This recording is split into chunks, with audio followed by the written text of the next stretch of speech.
entrepris, a réalisé, et considérant ce qu'il a réalisé, en est très brièvement satisfait, c'est-à-dire se dit ce que j'ai fait modifie le réel, je l'ai fait, je l'ai voulu, je l'ai fait.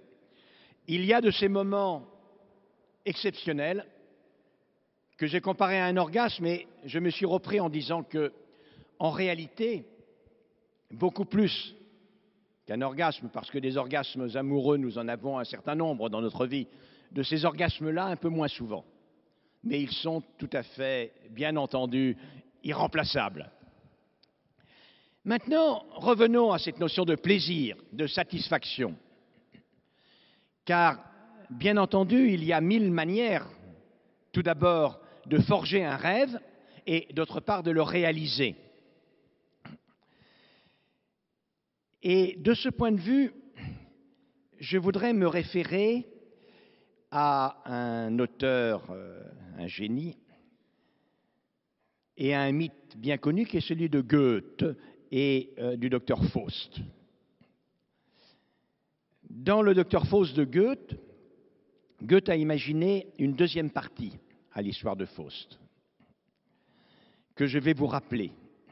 Parce que Faust est un entrepreneur, et il a eu tous les dons pour entreprendre et pour ne pas échouer. Par le marché que vous savez,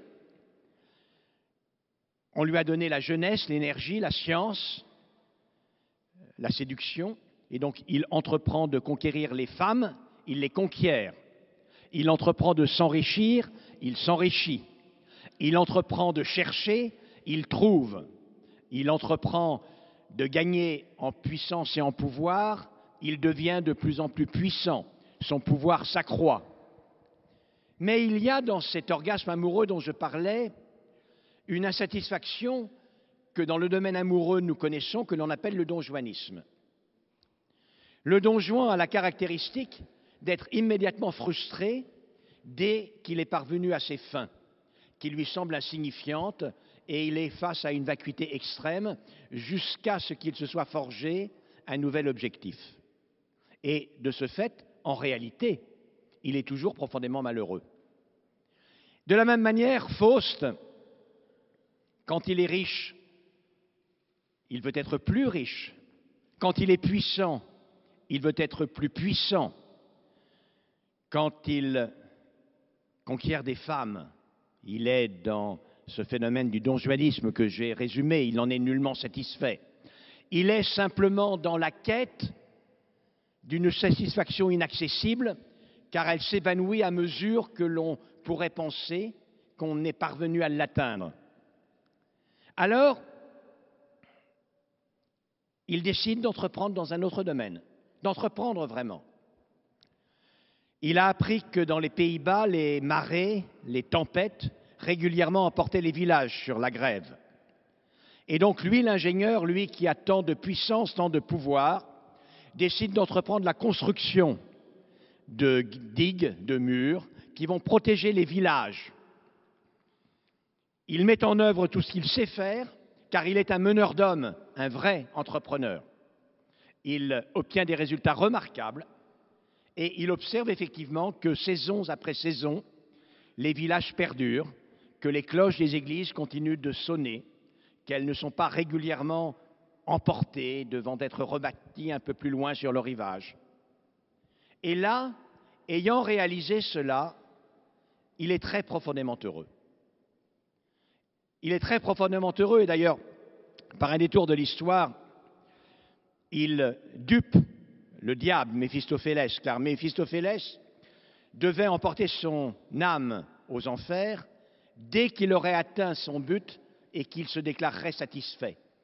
Mais l'insatisfaction est en général la sanction de tout entrepreneur s'il n'a que le but de satisfaire son désir.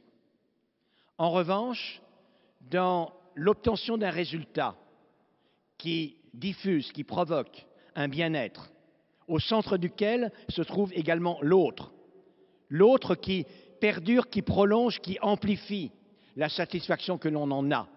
alors il y a une satisfaction qui peut être réelle et qui peut être durable. On peut se demander d'ailleurs s'il est possible même d'atteindre le bonheur sans cela.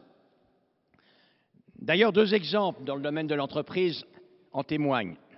Nous connaissons tous le célèbre film Bouton de rose, Rose Button, sur le magma de la presse, qui lui aussi n'a de cesse que d'aller de victoire en victoire, de conquérir toujours plus, qui a des fortunes immenses, qui a des souvenirs amoureux innombrables, et qui meurt profondément malheureux à la recherche de ce qu'on ne sait quoi, ce qu'il évoque, ce rêve, ce bouton de rose. Le patron de Microsoft, richissime, lui non plus n'était pas plus satisfait que cela de sa position. Et il a décidé de reprendre à son compte, en quelque sorte, ce qu'était la pensée du docteur Faust. C'est-à-dire, ce qui m'importe maintenant, puisque j'ai acquis tous ces moyens, c'est de leur donner sens, de donner sens à leur utilisation. Et je ne le présente pas comme le modèle unique d'évolution de nos sociétés et de règlement de toutes nos difficultés, mais pour ce qui le concerne, il peut dire, en effet, j'ai entrepris, j'ai réussi, et je peux dire quelle est la signification et le sens de ma réussite. En d'autres termes, et je reprends ce que disait Denis Lafay, entreprendre est le propre de l'homme, l'un des propres de l'homme. Il n'y a pas d'humanité sans entreprise. Entreprendre, c'est oser vouloir. C'est un moyen indispensable pour être heureux. On ne peut pas être heureux si on ne peut pas porter un regard satisfait sur ce que l'on a imaginé, ce que l'on a voulu faire et ce que l'on a réussi. Mais on ne peut pas l'être non plus en réalité si l'autre n'y a pas sa part. C'est-à-dire si l'objet de sa réussite, outre la satisfaction personnelle, n'est pas également une contribution à la stratification, à l'évolution, à la robustesse de ce milieu humain, sans lequel nous ne sommes rien et au sein duquel simplement nous pouvons être heureux. Par conséquent, en effet, l'autre a un rôle, une place tout à fait particulière dans l'esprit d'entreprise, et parce qu'il est le moyen d'entreprendre le plus souvent, et aussi parce que s'il n'est pas un peu l'objectif de l'entreprise, alors vous n'en serez pas heureux. Merci.